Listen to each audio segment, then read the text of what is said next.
આ એકાદશ ઇન્દ્રિય અક્ષણવતામ ફલમિદમ, નેત્રો દ્વારા પ્રભુના દર્શન કરવા અને સદા સર્વદા પ્રભુને નિહાળ્યા કરીએ. આ દ્રષ્ટિ એનું એક જ ફલ છે કે પ્રભુના દર્શન કર્યા જ કરે. સદા સર્વદા પ્રભુને જોયા કરે અને જોઈને હૃદયને આનંદિત અને એની અંદર હરખાયા કરે. એ જ આ નેત્રોનો ફલ. જોતા હૈયુંને હરખાય, નિરખતા લોચણિયા લલચાય, એવું રૂપ રસિયાનું. જોતા હૈયુંને હરખાય, નિરખતા લોચનિયા લલચાય, એવું રૂપ રસિયાનું. જોતા હૈયુંને હરખાય, નિરખતા લોચનિયા લલચાય, એવું રૂપ રસિયાનું.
ભગવાનના આવા સ્વરૂપના દર્શન આ ગોપિકાઓ કરી રહ્યા છે.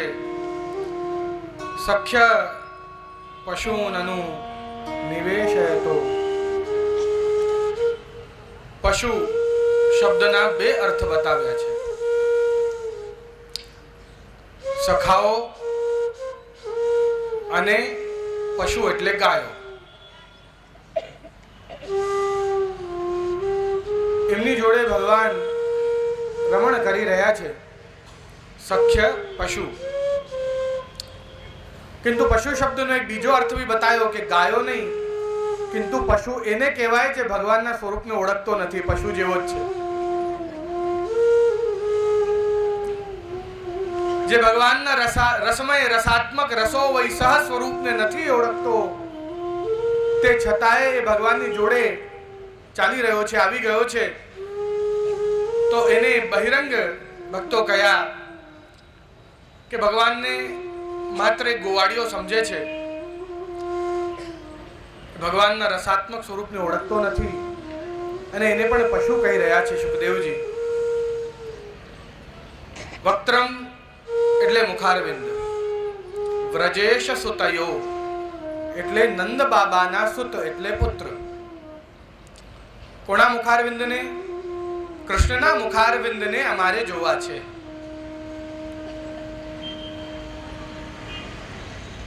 એના સુંદર વાંકોડિયા વાળ, કામદેવના ધનુષ જેવી ભ્રુકુટી અને કામદેવના બાણના જેમ નેત્રો,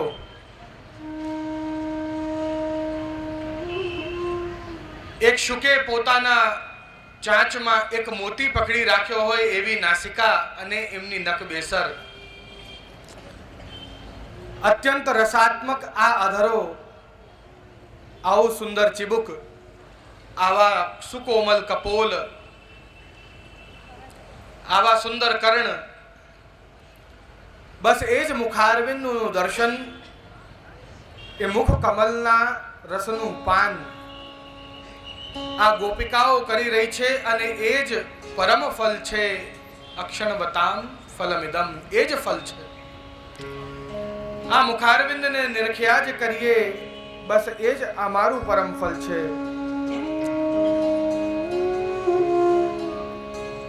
સર્વદા સર્વભાવેન ભજનીયો વ્રજાધિપ.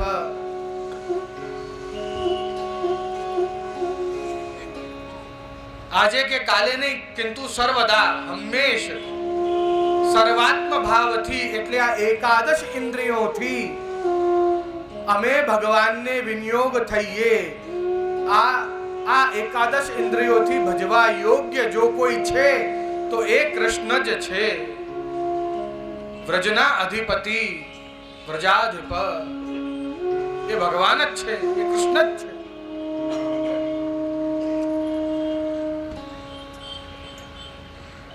કેરી ગમે છે? કેરી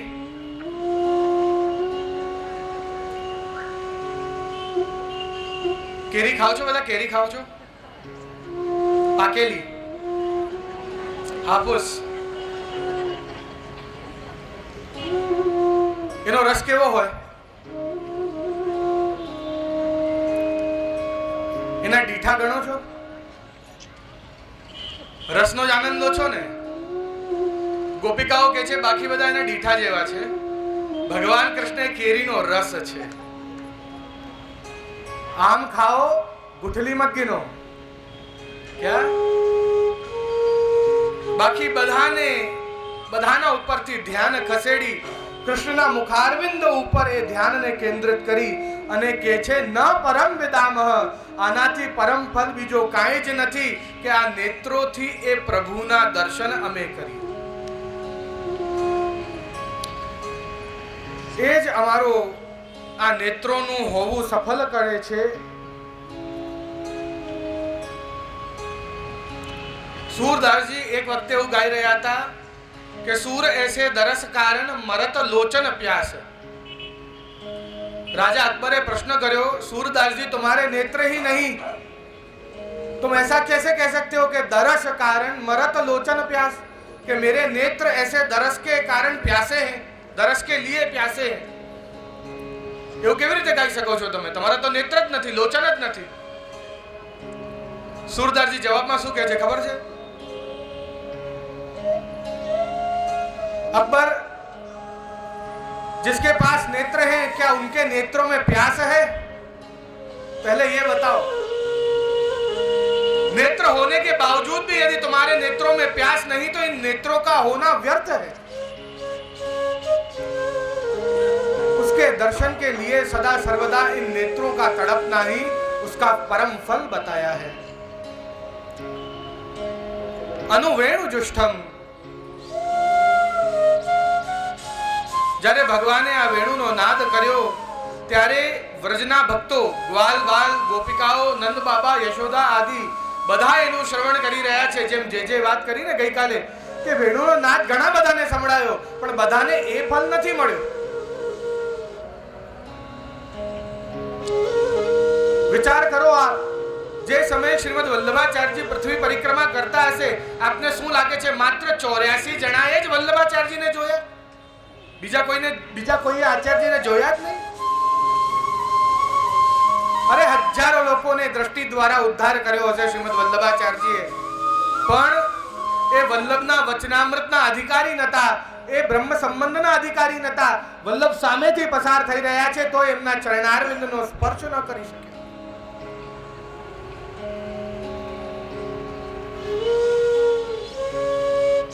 આ વેણુ જુષ્ટ, વેણુનો નાદ જ્યારે ભગવાને કર્યો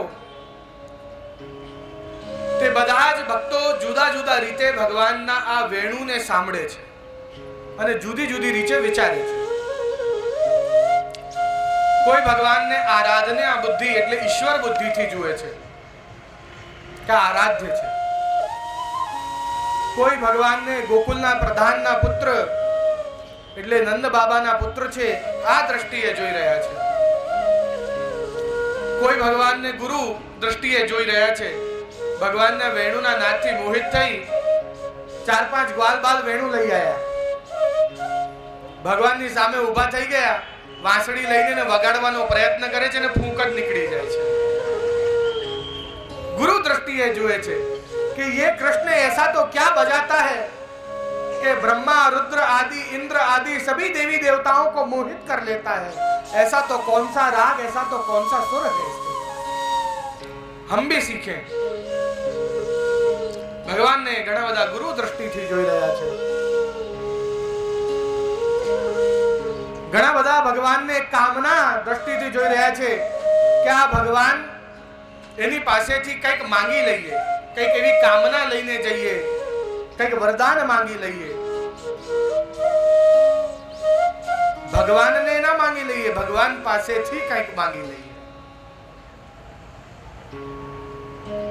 भगवान की आवश्यकता है या भगवान के पास से कोई वस्तु की आवश्यकता है, इस पर तुम्हारी भक्ति निर्भर होती है.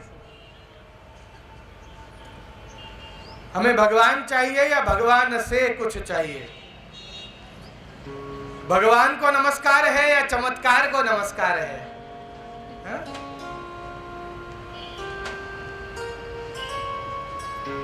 એના ઉપર તમારી ભક્તિ નિર્ભર કરે છે કે તમારી ભક્તિ કેવી છે.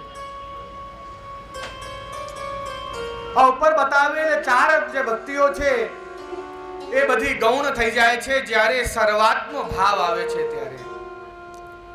આ ગોપિકાઓ ભગવાનને સર્વાત્મ ભાવથી જોઈ રહી છે કે અમારું સર્વસ્વ, એકાદશ ઇન્દ્રિયો આ બધું જ ભગવાનને અંગીકાર થઈ જાય તો અમારું આ જીવન કૃતાર્થ થઈ જાય, તો અમારું આ દેહ કૃતાર્થ થઈ જાય.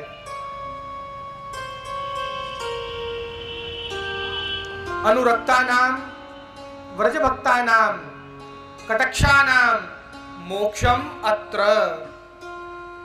यैर्वा निपीत मनोरक्त कटाक्ष मोक्षम. આનો અર્થ બતાવ્યો કે अनुरक्तानां व्रजभक्तानां कटाक्षानां मोक्षम अत्र. ये मोक्ष क्या है कि भगवान को कटाक्ष करके दृष्टि से देखना, और जब भगवान की प्रीति हमसे जुड़ जाए और वह भगवान जब हमको देखे वही मोक्ष है. उसकी दृष्टि जब हम पर पड़ गई तो वही मोक्ष है।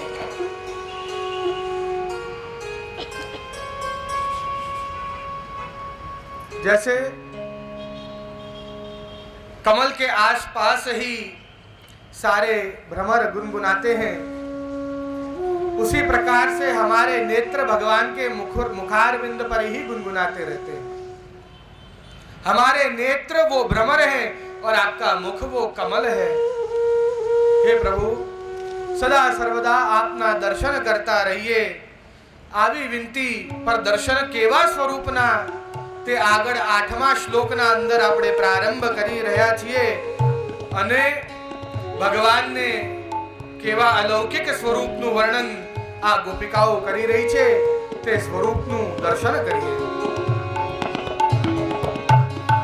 च्यूत प्रवाल बरह स्तबकोपलाब्ज मालानुवृत्त परिधान विचित्र वेशो। च्यूत प्रवाल बरह स्तबकोपलाब्ज मालानुवृत्त परिधान विचित्र वेशो। मध्ये विरेजतुरलं पशुपाल गोष्ठ्यां रंगे यथा नटवरो त्वच गायमानो।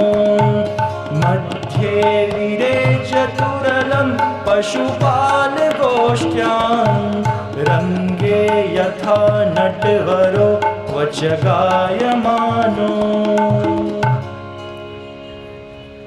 च्यूत प्रवाल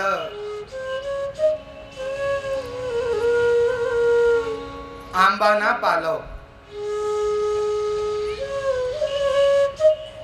હમણાં જ આપણે જાણ્યું ને કેરીનું શું મહત્વ છે। હા, કેરીના વૃક્ષનો પાલવ તે કર્ણમાં કોમલ પાલવ ધારણ કર્યા છે। એના પાંદડા, એના પત્તા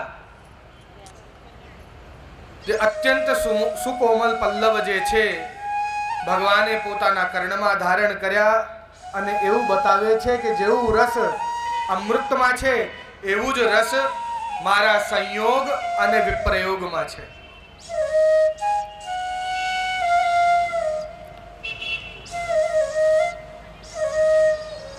બરહસ્તવક, બર એટલે મયુરનો પંખ, સ્તબક એટલે એનો ગુચ્છો। જેવું વર્ણન સુખદેવજી પહેલા કરી ગયા છે એવું જ વર્ણન આ ગોપિકાઓ કરી રહી છે। કારણ કે સુખદેવજીના હૃદયમાં ગોપિકાઓનો ભાવ પધરાવ્યો હતો ને ભગવાને, એટલે હવે ગોપિકાઓ પોતાના હૃદયનો ભાવ પોતે જ પ્રગટ કરી રહી છે કે ભગવાને પોતાના મસ્તક ઉપર મયુરની ચંદ્રિકા કા તો મયુરનો જોડ ધરાવી રાખ્યો છે। 9 ચંદ્રિકાનો 13 ચંદ્રિકાનો જોડ જે આપણે કહીએ એમ જોડ ધરાવી રાખ્યો છે। મોરનો પંખ અત્યંત સૌંદર્ય રૂપ વિશેષ એવું ભગવાનનું। માલા નુપૃક્ત પરિધાન વિચિત્ર વેશૌ। ભગવાનના શ્રીકંઠની અંદર નૂતન અનેક પુષ્પોની માલા જે ચરણારવિંદ સુધી જઈ રહી છે। આ માલામાં પુષ્પ પરોયા છે ને પુષ્પની અંદર સુગંધ હોય છે। સુગંધ એટલે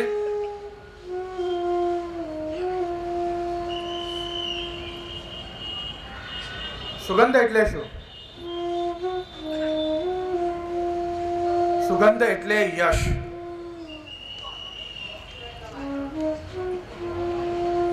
સુયશ કે કુયશ?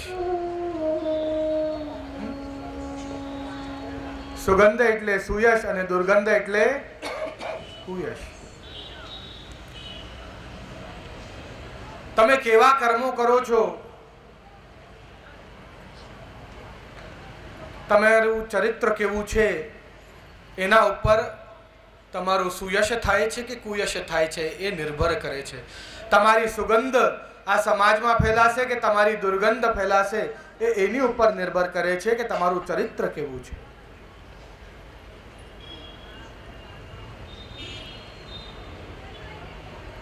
તમારા ચિત્તમાં કોઈ અન્ય પુરુષો છે કે તમારા ચિત્તમાં પુરુષોત્તમ છે, એના ઉપર તમારું ચિત્ત, તમારા આ ચરિત્ર નિર્ભર કરે છે કે તમે પુરુષોત્તમનું ધ્યાન ધરો છો કે અન્ય પુરુષનું ધ્યાન ધરો છો.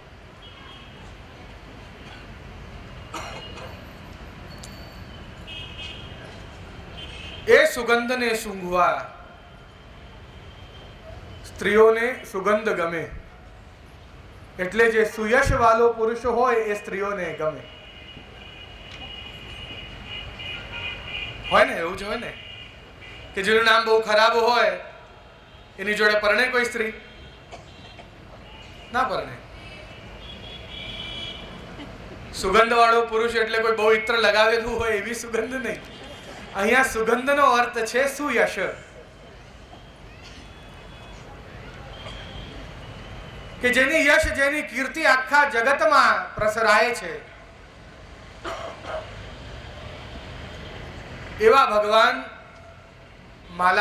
માલામાં પુષ્પ અને પુષ્પમાં સુગંધ, અને એ સુગંધ એટલે સુયશ. ભગવાનની સુગંધ આખા જગતમાં ફેલાઈ રહી છે. એવું કોઈ નથી કે જે ભગવાનને પ્રેમ કરતો નથી. ધન્ય છે એ ગોપિકાઓ જે ભગવાન પર મોહી ગઈ છે, જે ભગવાન પર પોતાનું ચિત્ત વારી ગઈ છે. અને માટે જ ઋષિ વશિષ્ઠની પત્ની અરુંધતી એ રોજ જે માર્ગથી ગોપિકાઓ ભગવાનને મળવા જતી, એ માર્ગના રજને ઉપાડી, ગોપિકાઓના ચરણોની રજને ઉપાડીને માંગમાં ભરતી. ઋષિ વશિષ્ઠની પત્નીઓ અરુંધતી, સપ્ત ઋષિઓમાંથી એક છે આ ઋષિ વશિષ્ઠ. રોજ એ વ્રજ પોતાના માંગમાં ભરે.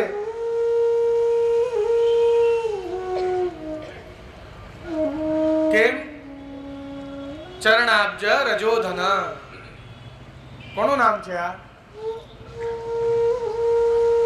શ્રીમદ વલ્લભાચાર્યજીનું નામ છે. આ માર્ગના કોણ થાય? ગુરુ થાય ને. આ માર્ગની ગુરુ કોણ? ગોપિકાહ ગુરુઃ પ્રોક્તા, એમ કહ્યું ને. આ માર્ગના ગુરુ શ્રીમદ વલ્લભાચાર્યજી એ જ રાધા છે, અને એના ચરણારવિંદની રજ એ જ ધન છે. માટે અરુંધતી એ ચરણારવિંદના રજને માંગમાં ધારણ કરે. ભગવાને તો એ ગોપિકાઓના ચરણારવિંદના રજનો એટલો મહત્વ બતાવ્યો છે કે એક વખતે નારદજીને એક સૂક્ષ્મ અહમ થયો કે જેટલું નામ હું રટું છું 24 કલાકમાં, એટલું નામ તો કોઈ નથી રટતું. હું જ પરમ ભક્ત છું ભગવાનનો. ભગવાને નારદજીને યાદ કર્યો. નારદજી ભગવાન સામે પ્રગટ થયા. ભગવાન નારદજીને કહી રહ્યા છે, હે નારદ, મારા પેટમાં દુખે છે. નારદજી ઔષધિઓ ઘોટીને ભગવાનને પીવડાવે છે, પણ ભગવાનના પેટનો દુખાવો મટતો નથી.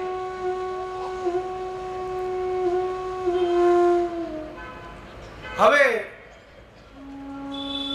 નારદજીએ વિચાર કર્યો કે હવે ભગવાનને જ પૂછીએ કે એમના પેટનો દુખાવો શાનાથી મટશે. નારદજી ભગવાનને પૂછી રહ્યા છે કે ભગવાન, આપ જ કોઈક માર્ગ બતાવો કે આપના પેટનો દુખાવો શેનાથી મટશે.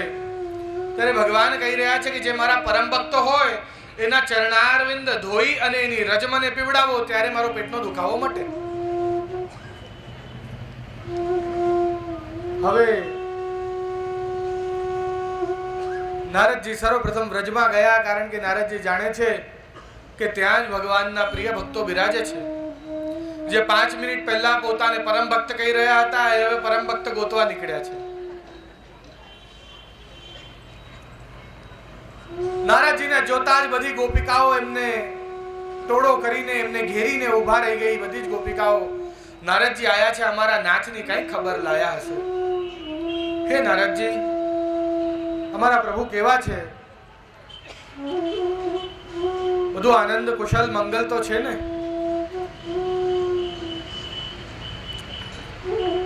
આપનું કેમ આવવાનું થયું નારદજી, અમને જણાવો.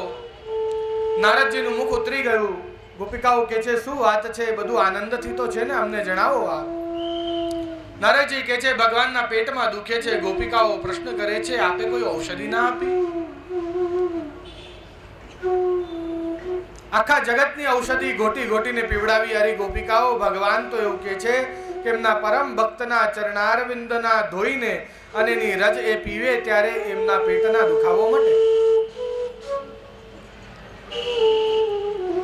ગોપિકાઓ એકબીજાના મુખની બાજુ જોયું, ઈશારો કર્યો. એક ગોપિકા દોડતી ગઈ, યમુના જલ ભરી લાવી. બીજી ગોપિકા એક થાળ લઈ આવી, લાઈન લગાડી છે. એક પછી એક ચરણ ધોતા જાય છે ને આગળ વધતા જાય છે. ચરણને ધોઈને એ જલ એક ઘડામાં ભરીને આપ્યો. નારદજીના હાથમાં પધરાવે છે ત્યારે નારદજી કહે છે અરે ગોપ